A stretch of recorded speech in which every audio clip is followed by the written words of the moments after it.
Renault en F1, c'est presque 50 ans d'histoire ininterrompue. Des hauts et des bas bien sûr, mais aussi des innovations déterminantes pour la discipline et un savoir-faire reconnu et recherché. Et tout ça va être jeté à la poubelle dans quelques mois.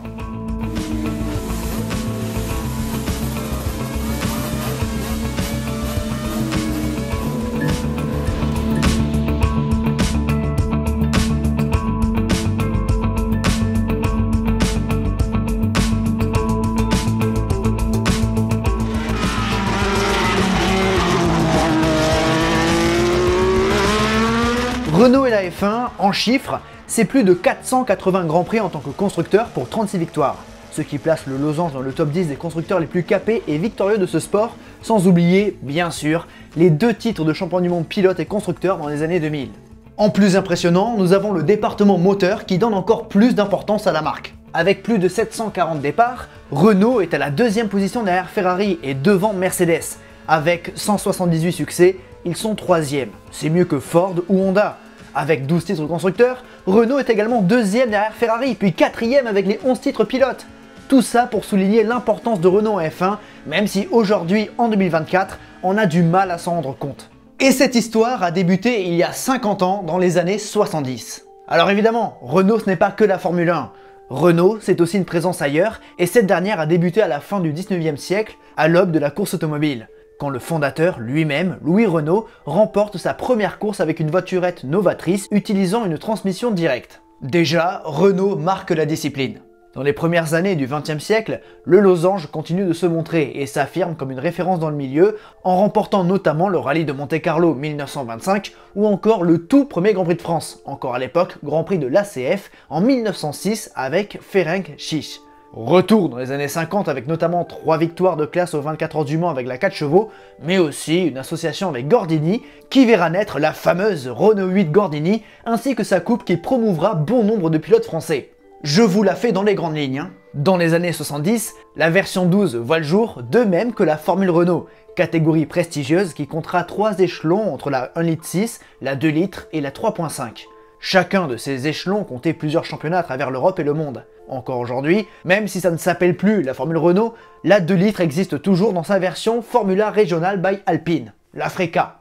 Alpine, un autre nom important de Renault. Fondé par Jean Rédélé, qui modifiait des châssis du losange pour les engager en compétition, il obtiendra vite du succès et sa marque sera intégrée au losange. Mais dans les années 70, Renault s'attaque aux plus prestigieuses compétitions, avec notamment les 24 heures du Mans en groupe 6. Tout d'abord en 1975 avec l'A441 engagée par une équipe privée, avant de voir son engagement se renforcer dès 1976, avec l'A442 à moteur turbo. Alors, Renault ne sont pas les seuls à jouer avec cette technologie et font donc face à Porsche. Une opposition qui durera 3 ans et où le constructeur français viendra à bout de celui de Stuttgart en 1978, au prix de beaucoup d'efforts. 4 A442 et 4 A442 différentes, et c'est la version B de Jean-Pierre Josso et Didier Pironi qui l'emporte. Avec cet engagement en endurance, Renault a pu se faire un petit peu la main avec la technologie turbo et va l'amener en Formule 1, le projet le plus ambitieux du losange jusqu'alors.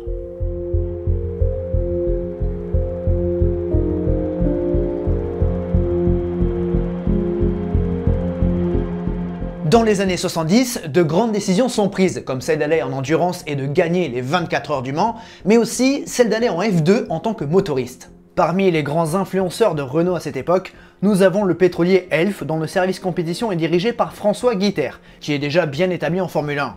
Elf sera un soutien essentiel à Renault durant toutes ces années, et après avoir motivé le losange à aller en F2, il pousse pour que ce dernier aille en F1. A la base, le projet F1 était confié à Alpine Gordini, mais a été repris par la maison mère. Pour l'instant, les Formule 1 ne sont propulsés que par des moteurs atmosphériques, et c'est Bernard Dudot qui est chargé de mettre au point la technologie turbo. À la tête du département technique, nous avons François Castin, accompagné d'André de Cortanze, et Marcel Hubert. Et en chef d'équipe, nous avons Gérard Larousse, ancien pilote polyvalent, entre autres double vainqueur des 24 heures du Mans, reconverti en patron d'équipe chez Renault F1. Il faut vraiment que je fasse une vidéo sur Gérard Larousse, c'est un des acteurs majeurs du sport automobile français, et bon, c'est prévu, je l'avais dit dans la dernière FAQ, mais ça va bientôt arriver. Son supérieur hiérarchique, le responsable du programme F1, c'est Jean Sage, et derrière le volant, nous avons Jean-Pierre Jabouille. Enfin, en plus de Elf, nous avons Michelin qui se joint à l'aventure et qui va bouleverser le game du pneu en arrivant avec des gommes à structure radiale, bien plus performantes, efficaces et endurantes. C'est donc un projet important qui est ambitieux et qui y met les moyens. La première fois qu'un constructeur d'envergure mondiale rejoint la catégorie reine depuis Mercedes dans les années 50. Bien sûr, le but de cet engagement est de montrer au monde le savoir-faire de Renault, Elf, Michelin et de s'ouvrir de nouveaux marchés. Classique dans son intention mais original dans son approche, vous l'avez compris.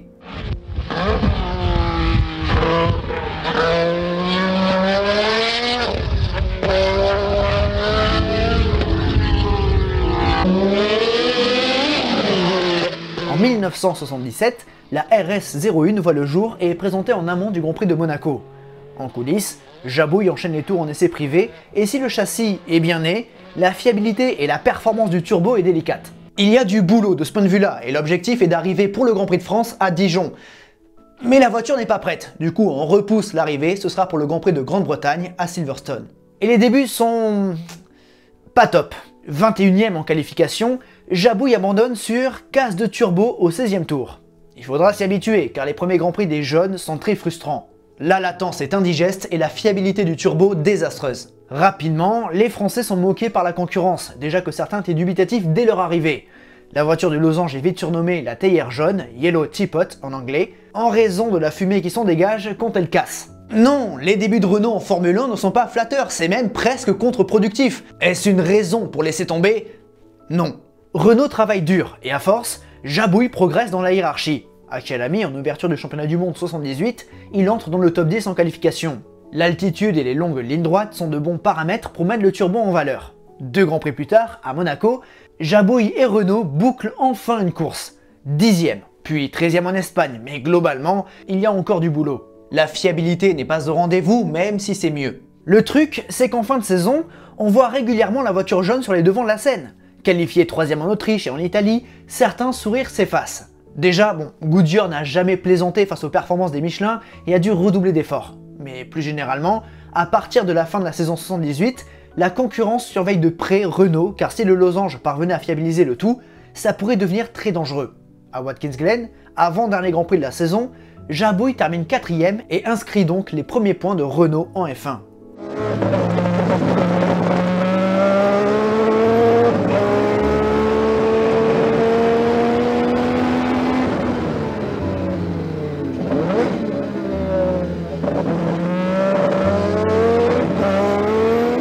En 79, le Grand Blond est rejoint par René Arnoux et Renault continue de progresser. La RS10 voit le jour, et si la fiabilité est toujours aléatoire, la performance est bonne. Première pole position à Kyalami avec Jabouille, et au cœur de la saison, après quelques grands prix dans le dur, Renault concrétise. À Dijon, les deux RS10 sont en première ligne, et si Villeneuve s'échappe en début de Grand Prix, Jabouille reprend les commandes au prix d'une meilleure gestion. Du côté du muret des stands, les hommes de la rousse tremblent et le Grand Prix semble interminable. Il faut que ça tienne. Et ça tient. Jean-Pierre Jabouille remporte le Grand Prix de France, une grande première pour lui, pour Renault et pour les moteurs turbo. Arnoux termine 3e après une grande bataille face à Gilles Villeneuve. Un double podium qui ne fait que confirmer les craintes des adversaires. Et certains d'entre eux commencent à se dire que la suralimentation n'est peut-être pas une si mauvaise idée.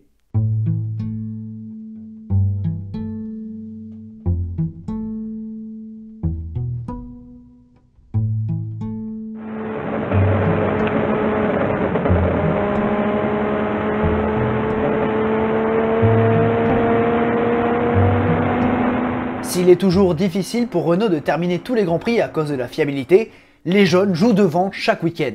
2 nouvelles deuxième places pour Arnoux entre Silverstone et Watkins Glen, sans oublier les 4 autres pole positions prises par les pilotes. Ça sent bon. Renault est en train de réussir son pari, de faire fermer quelques bouches, et il participe grandement à l'essor du sport automobile français. Le début des années 80 est donc riche, et Renault est un acteur majeur de la F1 sous bien des aspects. Son influence est de plus en plus importante et pas mal de motoristes sont en train de mettre au point leur turbo. Mais cette technologie fait grincer des dents, et notamment celle de Jean-Marie Balestre, qui souhaite bannir son utilisation, jugée trop dangereuse. Toujours sur la scène politique, au même titre que Ferrari et Alfa Romeo, Renault sera l'un des principaux soutiens des légalistes dans le conflit FISA-FOCA. Participons donc au mouvement contre Ecclestone et sa bande, et participons donc au boycott des Grands Prix d'Espagne 1980 et d'Afrique du Sud 1981. Renault est au cœur de la F1 et continue de se montrer en piste. La saison démarre bien et Arnoux décroche ses 2 premières victoires entre le Brésil et l'Afrique du Sud. Puis plus tard dans la saison, Jabouille enlève le Grand Prix d'Autriche. 3 victoires, mais les ennuis de fiabilité empêchent Renault de jouer le titre. Mais en 81, il s'offre les services du jeune prometteur Alain Prost. Si le début de saison 81 est moyen, la faute à une R20 moins en forme, la R30 redonne un élan à Renault. Alain Prost remporte ses 3 premiers Grands Prix entre France, Pays-Bas et Italie et confirme les espoirs placés en lui. Pour la première fois de son histoire, Renault termine dans le top 3 du championnat constructeur, derrière Brabham et Williams. Dès lors, tous les signaux sont au vert pour viser les 2 titres et 82 semble bien parti. Plus que jamais, les Renault sont dominatrices avec des performances ahurissantes. Un total de 10 pole positions et 4 victoires. Alors, quand tu n'es que 3e du championnat constructeur et 4e du classement pilote, la déception est grande. Ouais, car si la performance n'a jamais été aussi convaincante, la fiabilité a ruiné la saison de Renault, sans oublier quelques erreurs de pilotage. 1982, c'est aussi le début des emmerdes avec quelques querelles en interne. Entre les pilotes et l'équipe, des tensions naissent. Renault plafonne, et entre Prost et Arnoux, le courant ne passe plus. Le Grand Prix de France exacerbe d'ailleurs leurs différends lorsque René refuse d'obéir à la consigne de laisser passer Alain. J'ai assuré la 2e place et je pensais pouvoir gagner puisque normalement on avait une consigne de course que je devais gagner la course en cas de doublé surtout. Et je suis très content pour René d'un côté, mais je suis très déçu qu'il n'ait pas respecté ça puisque ça peut compromettre nos chances au championnat du monde. En tout cas, je crois qu'on reparlera de cette course. Vous n'avez pas peur qu'un instant on vous passe un panneau, premier Prost, 2e Arnoux? Si on me l'a passé même, mais j'estime que j'avais suffisamment d'avance pour pas avoir à... Et en plus j'avais des problèmes de pneus, ce qui fait que je voulais toujours garder cette avance au cas où je dois m'arrêter. De plus, Renault est battu sur son propre terrain. Le turbo a séduit la Formule 1 et Ferrari a introduit le sien en 1981. Et en 82, les Rouges ont pris le titre constructeur tout en sachant que le titre pilote aurait dû leur revenir dans des circonstances plus normales.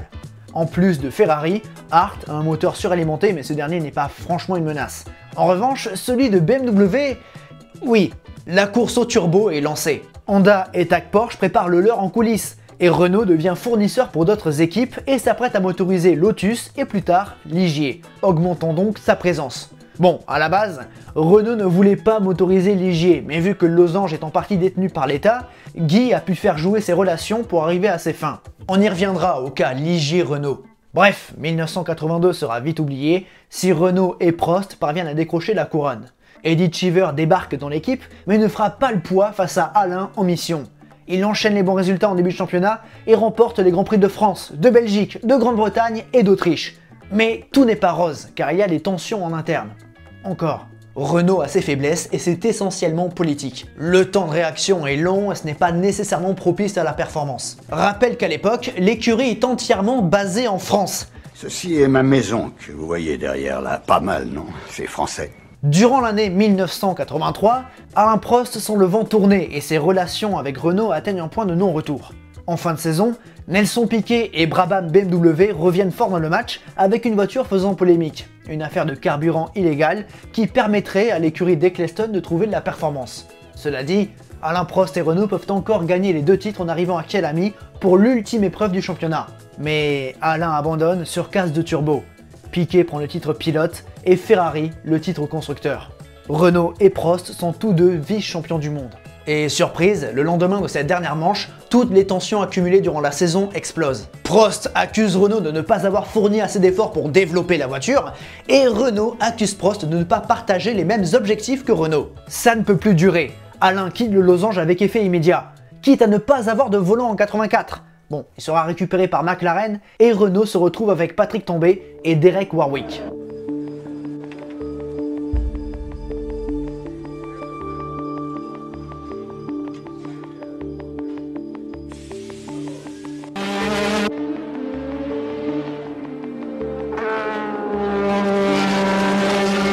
Honnêtement, Tambay et Warwick vont faire du bon travail chez Renault, mais le constructeur n'est plus en mesure de jouer tout devant. Les voitures ne sont plus aussi performantes et le moteur n'est plus la référence absolue du paddock. Et bien que les 2 pilotes soient solides, ils n'ont pas cette extra performance que peut amener un pilote comme Prost et ne prendront aucune victoire malgré les podiums.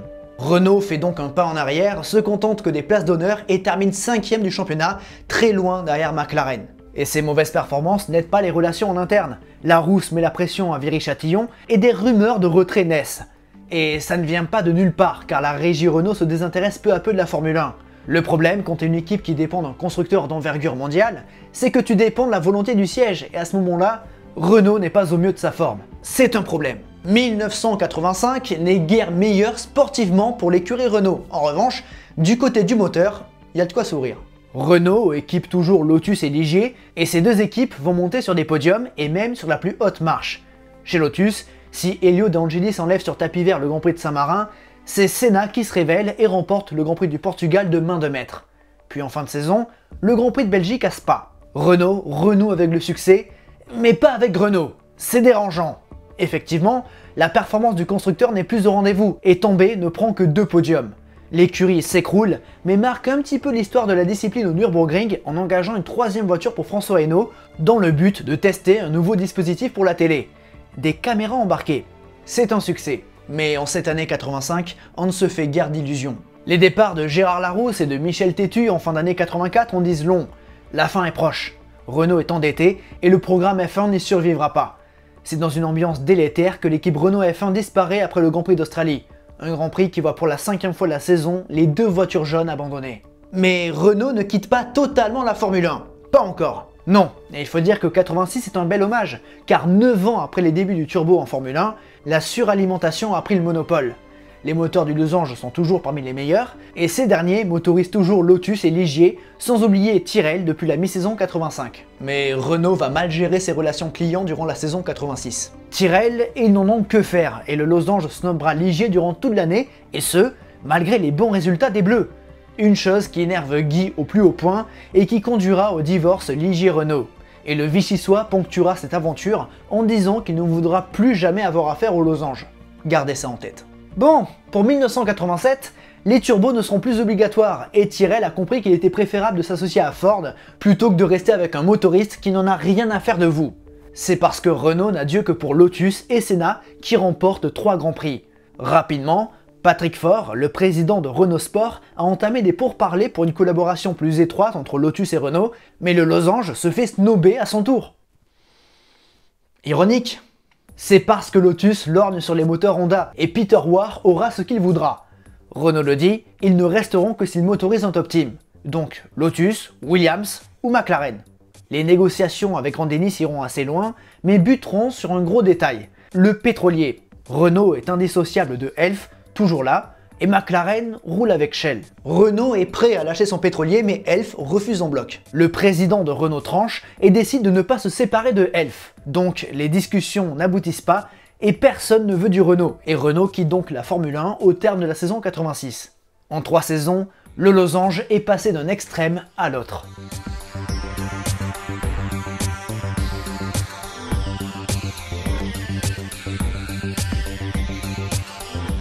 Malgré son absence sur les grilles de départ, Bernard Dudot, avec la complicité de Renault Sport, maintient un département technique à Viry-Châtillon, au cas où la marque voudrait revenir. Et ce retour se profile assez vite avec Williams. En 1988, l'écurie de Franck perd les moteurs Honda au profit de McLaren et se retrouve avec de faiblards moteurs Judd.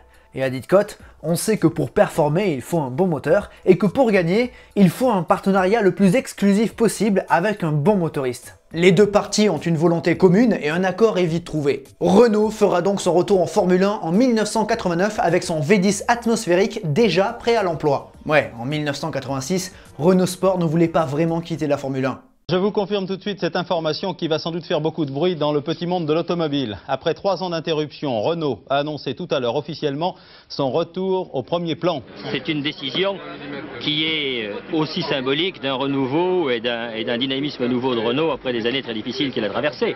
Je crois que notre personnel qui souhaitait très vivement toutes les enquêtes nous montraient le retour en Formule 1 le ressentira également comme tel. Et là, on est à l'aube d'un des plus grands partenariats de l'histoire, Williams-Renault et Elf. À ne pas oublier, celui-ci débute donc en 1989 et rapidement, Renault retrouve les sommets. Thierry Boutsen s'impose à 2 reprises entre le Canada et l'Australie, mais dans les 2 camps, on est conscient du travail qu'il reste à faire. Le V10 est bon, même s'il doit encore être amélioré, et chez Williams, les châssis sont encore perfectibles. En fait, c'est un tout, et en 1990, Williams se renforce avec notamment l'arrivée d'Adrian Newey et le retour de Mansell pour 91. Et paf, pour la 3e année de collaboration, Williams-Renault devient la meilleure voiture et enchaîne les bons résultats. 2 victoires en 89, 2 victoires en 90 et 7 victoires en 91. Et ce n'est rien par rapport à 92, mais pour cette nouvelle saison, il faut savoir que Renault va motoriser une autre équipe, Ligier. Dès 1987, Ligier s'est écroulé et Guy a rapidement regretté les moteurs du losange. Le retour à l'atmosphérique n'a pas changé grand chose et les Bleus se sont retrouvés en fond de grille au point même de tomber en préqualification durant la saison 90. Et c'est cette année-là que Guy a fait jouer ses relations pour retrouver Renault. Alors, ni Renault ni Williams ne voulaient rompre ce partenariat exclusif, mais l'État a joué un rôle crucial et Ligier retrouve les moteurs de Viry-Châtillon en 92. Bon, les performances ne seront pas excellentes cette année-là, mais en 93, Renault contribue au retour en forme des Bleus qui retrouvent les podiums. Mais à ce moment-là, ce n'est pas Ligier qui fait la renommée de Renault, mais bien Williams. 7 victoires en 1991, on a dit, et 10 victoires en 1992, dont 9 pour Mansell qui s'adjuge le titre de champion du monde pilote. Williams prend le titre constructeur et Renault remporte enfin le titre mondial après les échecs de 82 et 83. Une rédemption méritée pour le losange et son département moteur qui n'a jamais cessé de travailler. Bernard Dudot, on l'a vu, semble un peu excité. On le comprend, il va dans quelques instants essayer la Williams Renault, championne du monde. Ah, ça commence mal. Le directeur technique de Renault Sport a calé.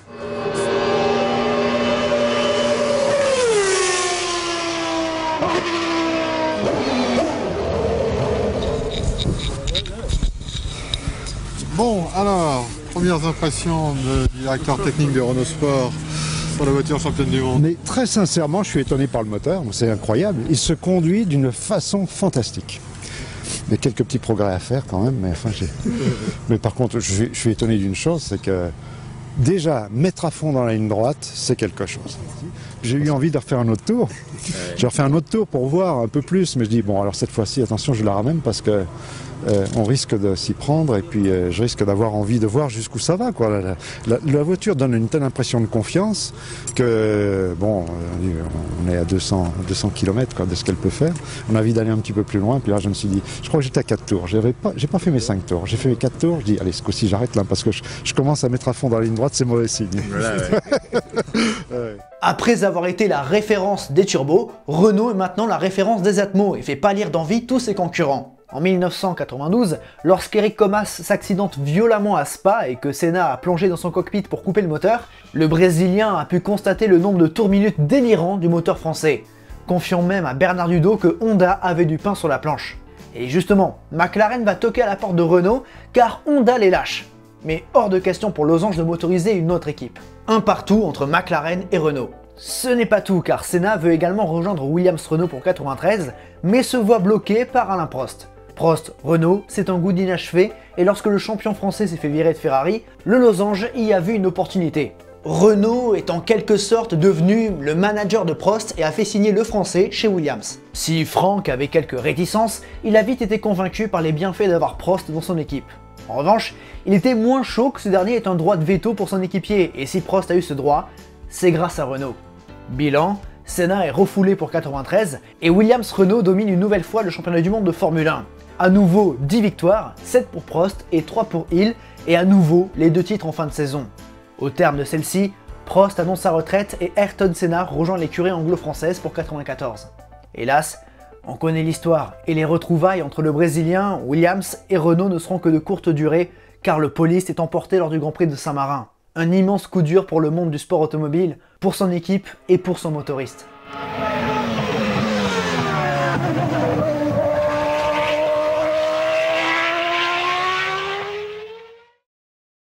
Mais il y a une saison à boucler, et si au début, le châssis Williams est un petit peu capricieux, le moteur Renault reste la référence. Si Damon échoue face à Schumacher et Benetton, Williams Renault remporte un 3e titre constructeur. Et pour 95, Renault est sûr de gagner. En effet, en 1994, le sort de Ligier s'est décidé. Racheté par Cyril Derouvre en 93, ce dernier s'est vu contraint de vendre l'écurie française lorsque des ennuis judiciaires l'ont rattrapé. Le racheteur n'est d'autre que Flavio Briatore.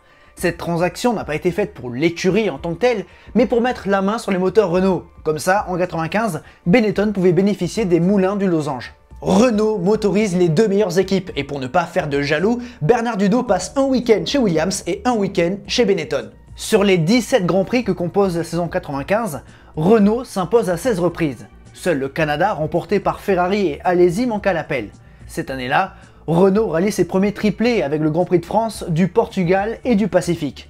En 96, Renault est toujours sur le toit du monde avec Williams et Benetton comme clients, mais cette année, l'écurie de Didcot prend l'ascendant sur celle d'Enston et fait cavalier seul pour le championnat.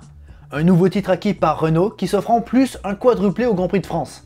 Victoire de Damon Hill devant son équipier Villeneuve, suivi des deux Benetton, d'Alesi et Berger. Renault est la référence et garde encore une bonne marge face à Mercedes et Ferrari, ses principaux concurrents, mais il pousse. Ce Grand Prix de France 1996 est important pour Renault pour une autre raison. Moins joyeuse, car c'est ici que le Losange et Elf annoncent leur retrait de la compétition. Madame, Monsieur, bonsoir. Renault se retire de la Formule 1. Le motoriste français quittera les circuits à l'issue de la saison prochaine après au moins 80 victoires acquises. Une décision qui peut surprendre quand tu es au sommet, mais Louis Schweitzer, le président du groupe, défend cette dernière en disant que Renault a pleinement rempli sa mission. La Formule 1 pour Renault, constructeur automobile généraliste, n'est pas un but en soi. C'est un élément de la stratégie générale de l'entreprise. Et Renault a atteint et dépassé tous les objectifs qu'il s'était fixés à son retour en 1989. C'est peut-être mieux de quitter la F1 en étant au sommet. Renault quittera donc la F1 au terme de la saison 97, mais garde une porte ouverte avec une cellule de veille technologique, permettant à Renault de rester dans le match en vue d'un possible retour, comme après 1986. En 97, Ferrari et McLaren Mercedes sont bien revenus dans le match et la décision de partir était peut-être judicieuse plutôt que d'affronter possiblement des défaites.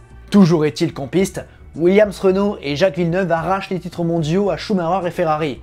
Renault quitte donc la F1 au sommet, bien différent de 1985 et 1986. Il faut tout de même rappeler que les équipes de Viry-Châtillon, les hommes et les femmes qui travaillaient sur les moteurs de F1 ne voulaient pas quitter la catégorie reine. Mais bon, on leur a imposé. Mais l'histoire est loin d'être terminée.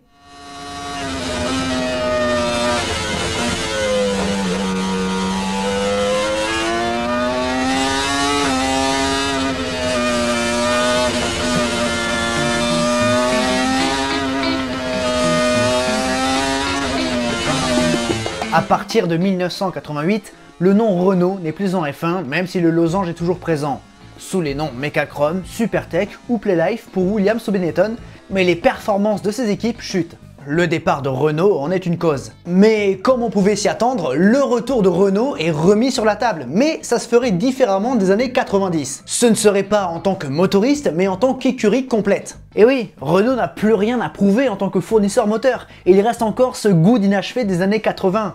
Le losange veut décrocher le Graal en tant qu'équipe. De plus, la F1 s'internationalise et part à la conquête de nouveaux marchés comme l'Asie, et un constructeur comme Renault se doit d'être présent. Mais il y a des contraintes, hors de question de relancer une écurie à partir de zéro, et le mieux serait d'aller en Angleterre. C'est mieux pour la législation du travail et pour les possibilités de sous-traitance, entre autres. Mais Viry-Châtillon garderait sa fonction, et on serait donc sur une écurie divisée en deux parties, sur deux pays différents. Un sacré challenge. Des équipes présentes sur la grille, il y a trois options. Premièrement, Arrows qui serait à vendre, mais les Oranges sont en trop grande difficulté financière et leurs infrastructures ne sont pas optimales. Jordan pourrait être un bon compromis, mais Eddie refuse de se séparer de son équipe.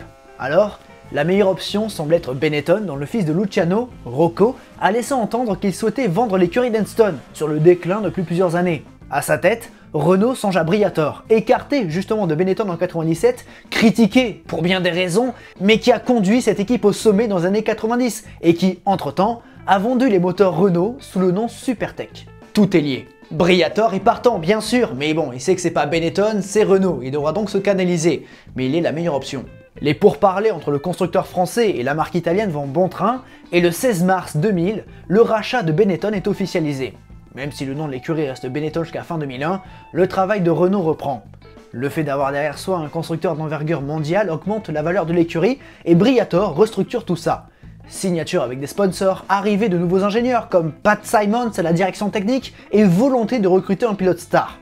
Briatore étant manager de pilote, il pense à Jarno Trulli, puis dans un second temps à Alonso, bien que l'espagnol soit encore un petit peu vert.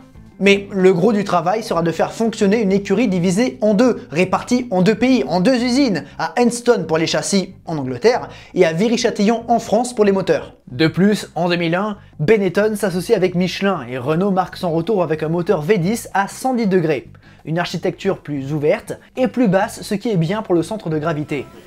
On a pris énormément de risques techniques parce qu'on est conscient qu'aujourd'hui, on est très loin derrière Ferrari et McLaren qui dominent et que si on veut non seulement les rattraper mais leur passer devant à terme relativement pas trop lointain, il fallait faire une véritable rupture en matière technique, en matière de poids, en matière de compacité, en matière de consommation, en matière d'intégration au châssis, etc.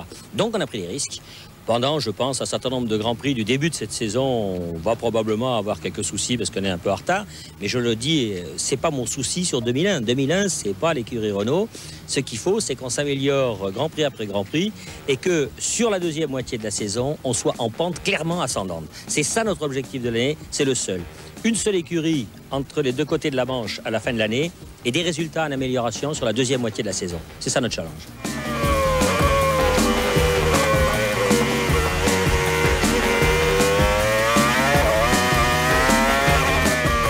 On peut dire que la saison 2001 est sportivement compliquée, même si la fin de championnat est encourageante avec un podium à Spa pour Fisichella. C'est d'ailleurs dans ce Grand Prix qu'on a pu entrevoir l'excellent système de départ de la Benetton Renault, le Launch Control qui va faire le bonheur des Bleus à quelques reprises. 2002 est donc la première saison officielle du retour de Renault et compte parmi ses pilotes Button et Trulli. Et il faut dire que tout n'est pas rose. Certes, le moteur à 110 degrés est ambitieux, mais montre encore quelques limites et Renault ne fait pas mieux que la 4ème place au championnat constructeur derrière les cadors Ferrari, McLaren et Williams. Aucun podium, mais 4 4e places. Au terme de la saison, Button est remercié et remplacé par Fernando Alonso qui incarne les espoirs de Briatore et de Renault. Bon, le siège du losange insistera pour qu'un pilote français soit dans la voiture, chose que Briatore ne voulait pas forcément. Mais il a cédé, et après avoir organisé une séance de test opposant Franck Montagny, Sébastien Bourdet, Romain Dumas et Thiago Montero, c'est Montagny qui prendra le poste de pilote essayeur. D'abord en 4e pilote derrière McNish, puis en 3e.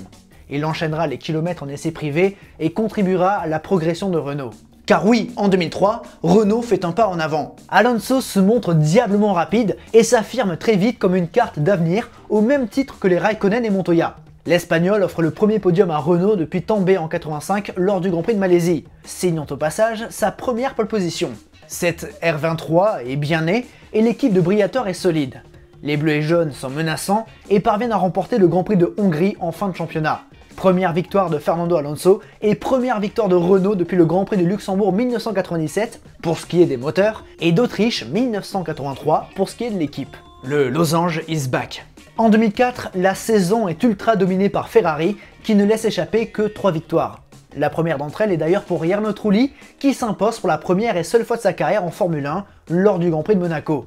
Cela dit, Jarno arrivera au bout de la patience de Briatore et sera remplacé par Villeneuve pour les 3 dernières courses. L'Italien a suivi la comparaison avec Alonso qui, bien qu'il ne s'impose pas durant cette saison 2004, se montre bien plus solide. Notons que depuis 2003, le département technique s'est renforcé. Bernard Dudot, qui s'est vu bloqué au début après être passé chez Prost Grand Prix, fait son retour chez le Losange en tant que directeur adjoint. De plus, Bob Bell succède à Mike Gascoigne à la tête du département technique. Et en 2005, Renault arrive à ses fins. Alors, dans l'équation, il faut absolument tenir compte des pneus Michelin. Ferrari s'est approprié les Bridgestone et jouit d'un partenariat exclusif. Alors, les autres équipes sont allées du côté de l'équipementier auvergnat et ce dernier se montre redoutable, particulièrement en 2005 dans une saison où les changements pneumatiques sont prohibés. Bon, Indianapolis comme contre-exemple. Dans cette réglementation, Ferrari sombre et ce sont McLaren, Mercedes et Renault qui vont lutter pour le championnat. Notez que depuis 2004, la structure du moteur de Viry a changé. Exit le 110 degrés, trop fragile dans une réglementation obligeant un moteur à boucler tout le week-end, et retour au 72 degrés, plus conventionnel. Et la fiabilité est un élément clé en 2005, car si la McLaren s'affirme comme la meilleure voiture, le moteur Mercedes n'est pas aussi fiable que Renault. De plus, Alonso réalise une saison parfaite, ou quasi parfaite, car le Canada est à oublier. L'Espagnol a trouvé la clé pour amener la Renault à son plein potentiel, et les équipes d'Enston et Viry-Châtillon, environ 800 personnes, sont rodées. Victoire en Australie avec un Fisichella de retour, mais surtout, victoire pour Alonso à Sepang. Bahreïn, la 100e pour un moteur Renault, Imola, Nürburgring, Manicourt, Hockenheim et Shanghai. Et surtout, les titres de champion du monde pilote et constructeur. Renault a réussi son pari et fini le boulot entamé 30 ans avant. Renault est au sommet. Et la belle histoire continue en 2006 avec cependant une nouvelle réglementation que Renault saura gérer. Fini les V10 et bonjour les V8. Ces derniers devront effectuer 2 grands prix sous peine de pénalité. Ce moteur sera dans la continuité du précédent. Mais Renault innove ailleurs avec notamment l'ajout d'un ressort supplémentaire à l'avant de son auto, offrant plus de stabilité à cette dernière, le mass damper. Un véritable atout qui fera l'objet d'une future vidéo, mais comme bien souvent, les bonnes innovations font scandale et sont souvent interdites. Dommage. En cette saison 2006, Renault a comme principal challenger Ferrari. Les changements de pneus étant de nouveau autorisés, les rouges sont plus en forme et la deuxième partie de saison de ces derniers est redoutable et met la pression à Renault et Alonso qui résistent. Finalement, au terme du championnat au Brésil, Alonso et Renault sont une nouvelle fois champions du monde. Renault a doublement réussi son pari, mais 2007 marque la fin du rêve. « 2007 est une année sacrément difficile pour Renault, en grande partie à cause des pneus. En effet, Michelin s'est retiré de la compétition et Bridgestone hérite donc du monopole. En 2005, outre Ferrari, seuls Jordan et Minardi étaient équipés des gommes japonaises. En 2006, en plus de ces 3 équipes, il y avait Super Aguri, Toyota et Williams. Ce qui veut dire que McLaren, Renault, Honda, BMW, Red Bull et Toro Rosso doivent faire la transition entre Michelin et Bridgestone. Si McLaren et BMW s'en sortent plutôt bien, chez Honda ou Renault, c'est bien plus compliqué. Je prends Honda comme exemple car en 2007, le constructeur japonais était moins rapide que sa petite sœur Super Aguri, ce qui met bien en avant la difficulté de passer d'une gomme à l'autre. Et pour Renault, c'est la même chose. Bon, côté moteur, ça marche plutôt bien, mais à Hindstone, il y a du boulot pour comprendre les nouveaux pneus. Côté pilote, Alonso a rejoint McLaren, ce qui sauve la place de Fisichella, très décevant. À ses côtés, Heikki Kovalainen, vice-champion de GP2 en 2005 et 3e pilote Renault en 2006. Mais 2007 est à oublier, Renault sombre. Les 2 pilotes ne se contentent que de petits points et il n'y aura qu'un seul podium à se mettre sous la dent, une 2e place de Kovalainen au Japon. Mais ce n'est pas brillant et Renault ne termine que 4e du classement constructeur, 3e avec la disqualification de McLaren. En 2008, Fernando Alonso quitte McLaren pour revenir chez Renault et à ses côtés, Nelson Piquet Jr., promu après une année en tant que 3e pilote. On s'attend à du mieux chez Renault, mais les progrès ne sont que très subtils et le losange ne peut que compter sur les miracles d'Alonso pour prendre des points. Enfin, pas que sur ça, mais aussi sur une réglementation fermant la voie des stands sitôt que la voiture de sécurité entrait en piste. Oui, parce qu'à Hockenheim, Nelson Piquet Jr. profite du crash de Timo Glock pour être propulsé sur les devants de la grille et sécuriser son seul et unique podium en Formule 1. Vraiment pas représentatif de la tendance en interne, mais ça donne des idées à Flavio Briatore et à Pat Symonds. À Singapour, Fernando Alonso montre un rythme impressionnant en essai et peut jouer les premières places en qualif, mais malheureusement, sa Renault rend l'âme en Q2. Partant 15e, l'Espagnol surprend tout le monde au 13e tour en entrant prématurément au stand. Il ressort logiquement dernier, mais heureusement pour lui, Piquet s'écrase dans le mur à un endroit inaccessible pour les grues et provoque donc l'intervention de la safety car. Un miracle pour Alonso qui prend donc les commandes du Grand Prix et s'impose dans cette course singapourienne. Mais sitôt cette dernière achevée que des soupçons naissent. Le board de Renault aurait-il demandé à Piquet de se cracher délibérément? L'attitude douteuse de Briatore dans la cool room et dans le paddock après la course peut le laisser entendre, mais pour le moment, rien de prouvé, seulement des suspicions.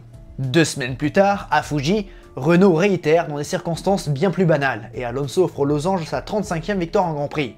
En 2009, la nouvelle réglementation donne de l'espoir, mais Renault déchante très vite. La R29 est catastrophique et les 2 pilotes ne peuvent rien faire. D'ailleurs, c'est assez étonnant de voir Piquet Jr. encore dans l'auto après une médiocre saison 2008. Mais ça ne va pas durer, et le Brésilien arrive à bout de la patience de Briatore qui n'a Dieu que pour Alonso. Durant l'été, Flavio décide de licencier Nelson Piquet Jr. et ce dernier, motivé par son entourage, dont son père, n'en reste pas là et crucifie Briatore par des révélations troublantes. Et au passage, il crucifie Renault. C'est le scandale du Crashgate qui prouve la magouille opérée par Renault lors du Grand Prix de Singapour 2008. Flavio Briatore et Pat Symonds ont demandé à Piquet de se crasher délibérément pour faire gagner Alonso en échange d'une prolongation. Un acte grave, antisportif, et qui se solde par le bannissement des 2 responsables. Si Symonds s'est écarté quelques années, Briatore est banni à vie avant de faire appel. Le bannissement à vie se transforme en accord empêchant Flavio d'être impliqué dans quelconque championnat FIA jusqu'en 2012. Mais surtout, cette histoire souille l'image de Renault qui perd son sponsor principal, ING, arrivé en 2007 pour remplacer Milt7, et l'actionnaire majoritaire de Renault F1 vend ses parts. L'écurie est rachetée par Genie Capital et reste sur la grille de départ en 2010, mais elle est bien amoindrie. Eric Boulier prend les commandes de l'écurie d'Enston et s'acquiert les services de Robert Kubica et Vitaly Petrov. Le Polonais parvient à faire exister Renault avec une saison exemplaire qui le voit terminer à 3 reprises sur le podium. Mais bon, la volonté du losange est bien de quitter la grille et de prendre le nom Lotus. Sauf que, un conflit dans les droits d'utilisation de ce nom empêche le constructeur français d'officiellement se retirer. Ce litige conduit à une situation bizarre en 2011 avec 2 écuries Lotus. L'officiel de Tony Fernandez qui ne veut pas lâcher ce nom et la crédible se nommant Lotus Renault Grand Prix. Donc officiellement, les résultats de la saison 2011 sont à mettre au crédit de Renault. Justement, Petrov prend un podium de la manche d'ouverture en Australie et Nick Heidfeld confirme à Sepang avec un nouveau top 3. L'Allemand étant arrivé pour remplacer Kubica, grièvement blessé durant l'intersaison. La suite de l'année est délicate et LRGP rentre dans le rang. Renault termine donc dans un triste anonymat son aventure en tant qu'équipe. Heureusement, dans cette même période, il y a pas mal de motifs de satisfaction.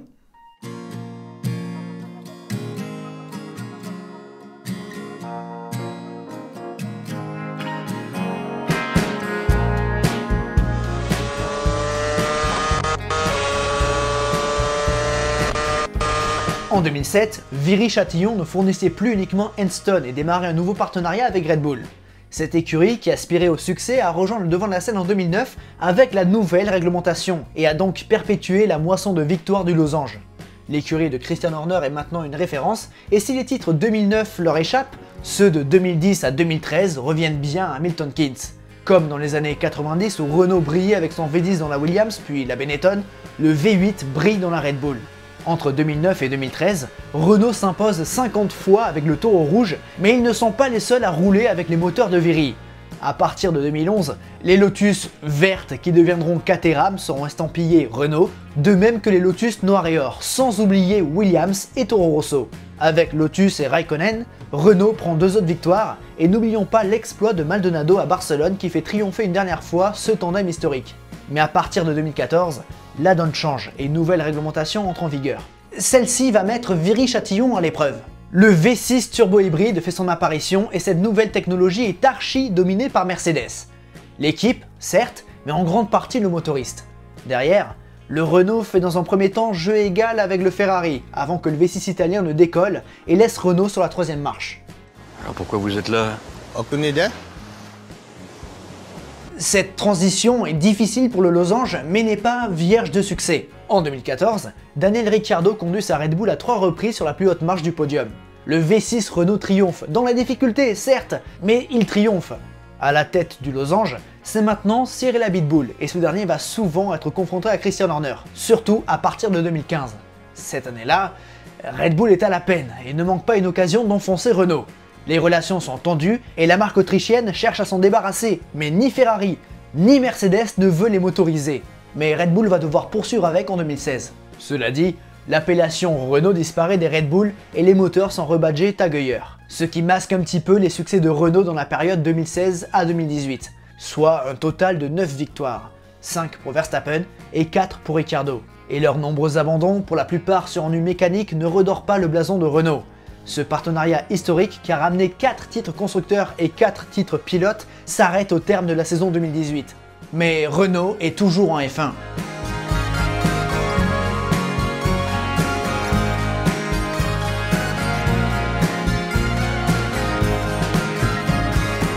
Fin 2015, des rumeurs font état d'un retour de Renault en tant qu'équipe à part entière, et ça se ferait par le rachat de Lotus, en proie à d'importants soucis financiers. C'est chose faite le 3 décembre 2015 où Carlos Ghosn annonce le retour du losange sur la grille à la place de Lotus. À la tête de l'équipe, Cyril Abiteboul accompagné de Frédéric Vasseur ainsi que d'Alain Prost en conseiller spécial. Le jaune est de retour et le groupe Renault est ambitieux. On se donne un délai de 3 ans pour jouer les podiums et 5 ans pour jouer les titres. Mais 2016 semble déjà perdu d'avance. En effet, la Renault RS16 est une mise à jour de la Lotus E23 de 2015 qui roulait d'ailleurs avec des moteurs Mercedes. De plus, les 2 pilotes que sont Kevin Magnussen et Jolyon Palmer ne semblent pas en mesure de faire des miracles et effectivement, c'est compliqué. Magnussen réalise une honorable 7ème place à Sochi avant de terminer 10ème à Singapour. Palmer, lui, débloque son compteur à Sepang. Chez Renault, on mise sur 2017 et sa nouvelle réglementation, mais durant cette première année de retour, on note le départ de Frédéric Vasseur. Ce dernier n'a pas assez de place et ne partage pas forcément la vision de Renault. Mais laissant une chance à cette écurie qui a du pain sur la planche, le moteur Renault doit progresser et les châssis d'Enston doivent progresser également. En 2017, avec Nico Hülkenberg à la place de Magnussen, Renault se hisse régulièrement dans la lutte au point, mais les premières places sont inaccessibles. En 2018, pour la 3e saison, on s'attend malgré tout à ce que Renault fasse des podiums, mais la progression n'est que trop subtile. Hülkenberg et Renault terminent meilleurs des autres, respectivement 7e et 4e. Mais bon, on est encore sur une phase ascendante, et Cyril Abiteboul parvient à recruter Daniel Ricciardo. De l'espoir, mais en réalité, en interne, on n'est pas prêt à accueillir un pilote d'un tel calibre. La saison 2019 est cruelle. Renault n'est pas à la hauteur de Ricciardo, et Ricciardo n'est pas à la hauteur de Renault. Après 4 saisons, on s'impatiente et il n'y a toujours aucun podium à se mettre sous la dent. Pire, McLaren, équipé du moteur du losange depuis 2018, termine devant l'écurie mère cette année-là. Preuve que le manque n'est pas nécessairement du côté de Viry-Châtillon, qui ne nie pas son retard sur Mercedes, Ferrari et dorénavant Honda. Là où Renault pêche, c'est dans la partie châssis et opérationnel où McLaren a fait un meilleur travail. On arrive dans la 5e saison et il y a du retard sur le programme. En 2020, si le moteur en manque toujours un peu, le châssis progresse, mais c'est encore trop instable. Une nouvelle fois, le line-up n'est pas conservé d'une année à l'autre. Après Magnussen-Palmer en 2016, Hülkenberg-Palmer début 2017 et Hülkenberg-Sainz fin 2017 et 2018, Hülkenberg-Ricciardo en 2019, c'est maintenant Ricciardo-Ocon. Et enfin, il y a un petit peu de concret à se mettre sous la dent, car Ricciardo prend 2 podiums entre Nürburgring et Imola, avant qu'Ocon ne termine 2e du Grand Prix de Sakhir. C'est encore loin dans beaucoup de domaines, mais ça progresse un petit peu. Mais ce n'est pas suffisant, et cette année-là, Renault luttait pour la 3e place au championnat du monde constructeur face à Racing Point et McLaren, et les jeunes semblaient avoir le meilleur compromis. Pourtant, ils ne finissent que 5e. Le bilan du retour n'est pas aussi bon qu'espéré. Loin de là, en espérant que le nouveau chapitre Alpine ait plus de réussite.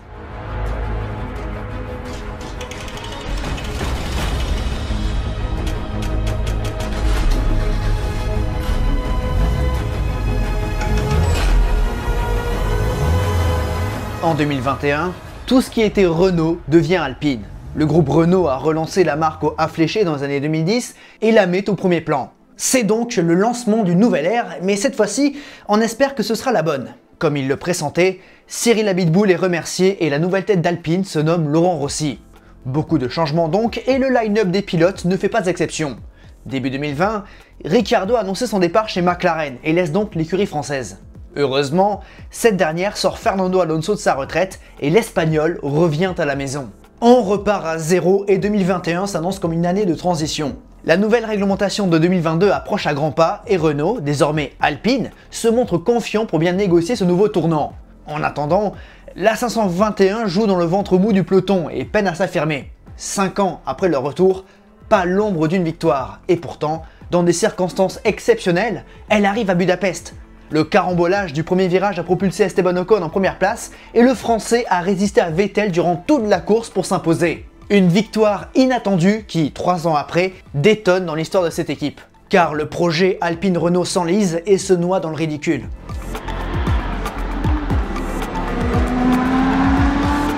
Finalement, la 522 décrite comme prometteuse par Enstone ne l'est pas tant que ça et se situe dans la même zone que les 3-4 voitures précédentes. Alpine-Renault stagne, contrairement à d'autres qui en 2023 sont parvenus à se glisser parmi les plus grands. On parle d'Aston Martin et surtout de McLaren, les deux rivaux de Renault en 2020. Mais que fait Alpine? Qu'est-ce qui explique de tels résultats? Entre Enstone et Viry-Châtillon, l'association n'est plus aussi bonne que dans les années 2000. Le moteur n'est pas assez bon et les châssis non plus. Notons que la boîte de vitesse, construite par Enstone et non par Viry, est la source de beaucoup de problèmes techniques. Sachant que, si on va par là, il faut tout de même rappeler que les moteurs sont gelés depuis 2022 et qu'entre 2022 et 2024, Alpine est passé de la 4e place au constructeur à la 9e. Bon, à qui la faute? Qui c'est qui fabrique les châssis? C'est plutôt Enstone. Alors, attention, Viry-Châtillon est loin d'être irréprochable, mais je trouve que ça masque un petit peu les véritables problèmes d'Alpine Renault que de pointer Viry-Châtillon et le moteur. Bref, on reprend. Mais Alpine Renault, c'est aussi beaucoup de bordel dans son organisation et son business model n'est pas viable et ne permet pas à l'écurie de décoller. Comme dit plus tôt, l'écurie de Formule 1 dépend du groupe Renault et il faut croire que l'affaire Carlos Ghosn et toutes les perturbations qui ont suivi n'ont pas aidé l'équipe dans un moment charnière, retardant tout le programme et faisant stagner l'écurie. Puis ouais, ce sont aussi des luttes en interne qui se traduisent par beaucoup de changements. Marcin Budkowski est parti et a été remplacé par Otmar Szafnauer. Laurent Rossi s'est vu remercié en début d'année 2023 et remplacé par Bruno Famin. En 2022, les relations se sont sacrément tendues entre Alonso et Alpine, au point que l'Espagnol ira voir ailleurs et déconseillera Piastri d'aller chez les Bleus, pourtant jeune pilote Alpine. Derrière tout ça, il y a également la patte de Briatore. Des changements multiples, mais en piste, c'est toujours aussi difficile. Malgré tout, en 2023, Esteban Ocon et Pierre Gasly décrochent 2 podiums. Le premier à Monaco avec Esteban et le deuxième à Zandvoort avec Gasly, après que Pierre ait également décroché une 3e place en sprint à Spa. Au cœur de l'été, Alpine annonce le départ de beaucoup de personnes clés comme Szafnauer, Alan Perman, sans oublier Pat Fry. Tous y sont allés de leurs commentaires critiquant l'organisation d'Alpine. C'est un sacré bordel, et 2024 n'est que la matérialisation de tous ces problèmes. 8 ans après leur retour, jamais les voitures et l'équipe n'avaient semblé en si mauvaise posture. La performance n'est pas là, l'équipe commet de grossières erreurs opérationnelles, les pilotes ne s'entendent plus. D'ailleurs, l'attitude d'Esteban Ocon en dit long et traduit le bordel qui règne chez les Bleus. Ce n'est pas viable, et c'est dans ce contexte que revient Flavio Briatore et qu'émanent des rumeurs de fermeture de Viry-Châtillon. Le tout pour un possible partenariat avec Mercedes, réduisant l'écurie française à un simple branding, une simple appellation et un logo Alpine collé sur la carrosserie. L'abandon d'un projet et d'un savoir-faire vieux de presque 50 ans. Un an après avoir hérité des commandes de l'équipe, Bruno Famin est muté à un autre poste dans l'organigramme d'Alpine et laisse sa place à un certain Oliver Oaks.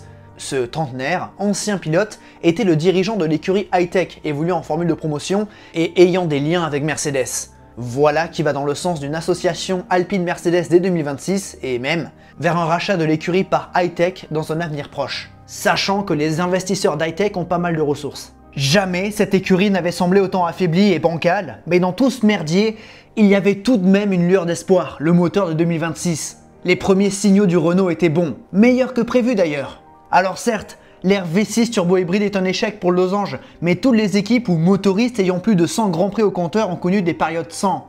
Entre le moment où j'ai écrit, tourné et monté la vidéo, le groupe Renault a rendu son verdict. Viry-Châtillon, c'est fini. Renault en F1, c'est fini. Et ce, malgré les plaintes du personnel de ce lieu historique du sport automobile français et de la F1, qui a conquis, je le rappelle, 23 titres mondiaux entre pilotes et constructeurs. Renault a donc décidé de se trahir soi-même, mettant fin à presque 50 ans d'histoire. Mais dans tout ceci, il y a tout de même un petit peu d'espoir avec, comme en 86 et 97, une cellule de veille technologique permettant de suivre les avancées techniques de la F1. Mais bon, il y a tout de même de quoi être dégoûté. Renault en F1, c'est une histoire bordélique où la politique a souvent brisé de bonnes dynamiques sportives et les années 2020 sont certainement le meilleur exemple. Mais Renault, c'est aussi beaucoup de réussite comme c'était juste avant et une présence importante et remarquée dans le paysage de la catégorie reine. Un héritage et un savoir-faire colossal balayé d'un revers de la main, remplacé par un simple logo sur une carrosserie.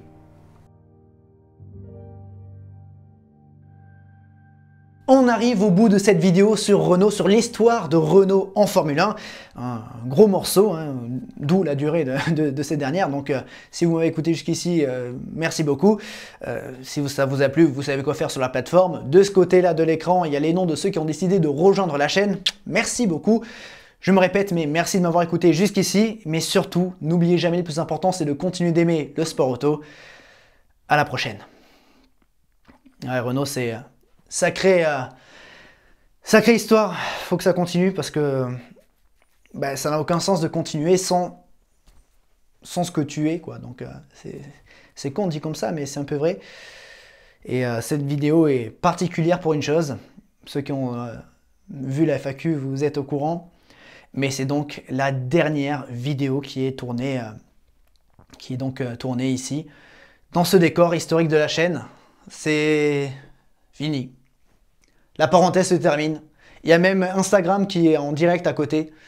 Bon, plus maintenant, parce que ça... Pour vous, pas pour vous. Donc, c'est fini. Fin d'un chapitre. Donc, dites adieu à ce décor. Et le prochain, dès la prochaine vidéo, du coup. Voilà, je pense que c'est quand même la fin d'un chapitre important de la chaîne. Mais bon. On va pas pleurer non plus.